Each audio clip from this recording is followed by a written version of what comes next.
डिसेंबर रोजी परभणी येथे विश्वरत्न डॉक्टर बाबासाहेब आंबेडकरांच्या ज्या ठिकाणी ज्यांचा पुतळा आहे अशा संविधान प्रतिकृतीची पवार नावाच्या एका हरामखोराने तिथे प्रतिकृतीची तोडमोड केलेली आहे आणि तेव्हापासून भीम सैनिकांमध्ये बौद्ध अनुयायी समाजामध्ये तसेच डॉक्टर बाबासाहेब आंबेडकरांना मानणाऱ्या सर्व समाजामध्ये एक मोठा उद्रेक आहे आणि त्यामुळे बौद्ध जनता साहजिकच आहे रस्त्यावर उतरलेली आहे आणि रस्त्यावर उतरल्यानंतर सनदशीर मार्गाने आंदोलन करत असताना ज्या पोलीस यंत्रणेने अमानुषपणे बौद्ध जनतेचे अनुयायांचे जे कोबिंग ऑपरेशन केलं आणि त्या कोबिंग ऑपरेशन मध्ये सोमनाथ सूर्यवंशी नावाच्या एका LLB करीत असलेल्या युवकाचा एक हत्या करण्यात आलेली आहे, त्यांना मारण्यात आलेला आहे।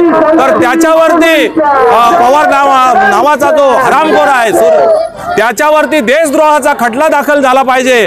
त्याचप्रमाणे पोलीस यंत्रणेकडून जे त्या ठिकाणी कोबिंग ऑपरेशन करून जे आमच्या बौद्ध अनुयायांना घरातून आणून जे मारलेलं आहे त्या पोलीस यंत्रणेला सुद्धा बडतर्फ करण्यात यावं अशी आमची मागणी आहे।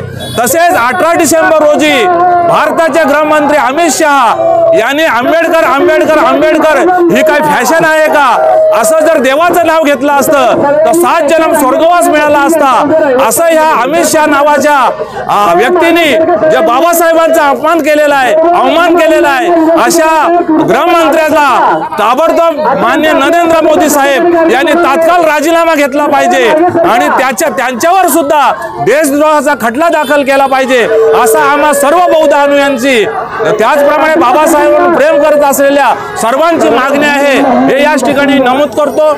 ही संविधानाच्या मजबूत पायावरती उभी आहे, ती कमकुवत करणे कोणालाही सहजासहजी शक्य नाही। तरीही दिनांक 10 डिसेंबरला परभणी येथे समाजकंटकाकडून डॉक्टर बाबासाहेब आंबेडकरांच्या पुतळ्याचे आणि राज्यघटनेची विटंबना करण्यात आली। याच गोष्टीचा जनतेच्या भावना दुखावल्या गेल्या आहेत, या चौथीच्या भावना दुखावल्या गेल्या आहेत। या गोष्टीचा निषेध करण्यासाठी परभणी येथे आंदोलन करण्यात आले। यामध्ये भीमसैनिकाचा मृत्यू झाला। या भीमसैनिकाचा मृत्यू झाला म्हणण्यापेक्षा मला असे वाटते की ती अमर झाले। जीव गेला जरी आमचा जातीयतेच्या हल्ल्यात तरी भीमाचा फोटो हा लावू काळजाच्या किल्ल्यात।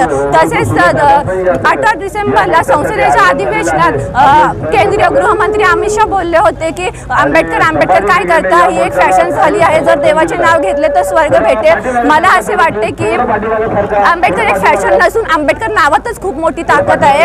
आ म्हणजे सर्वसामान्यांचे जीवन आनंदी केले, बे म्हणजे बेधडकपणे 14 तळ्याचा सत्याग्रह केला, ड म्हणजे डगमगले नाही संकटे आल्यावरती, क म्हणजे करते संविधानाचे आणि र म्हणजे रचले संविधान भारतीयांचे। जिवंत माणूस स्वर्गात जाऊ शकत नाही आणि मेलेला माणूस स्वर्ग कसा आहे हे सांगण्यासाठी परत येऊ शकत नाही। तरीही विविध लोकांनी केलेल्या स्वर्गाच्या वर्णनावरून मला असे वाटते की डॉक्टर बाबासाहेब आंबेडकर आम्हाला हक्क, न्याय आणि माणूसपण देऊन आमचा स्वर्ग इथे पृथ्वीवरच घडून गेलेला आहे। जय भीम।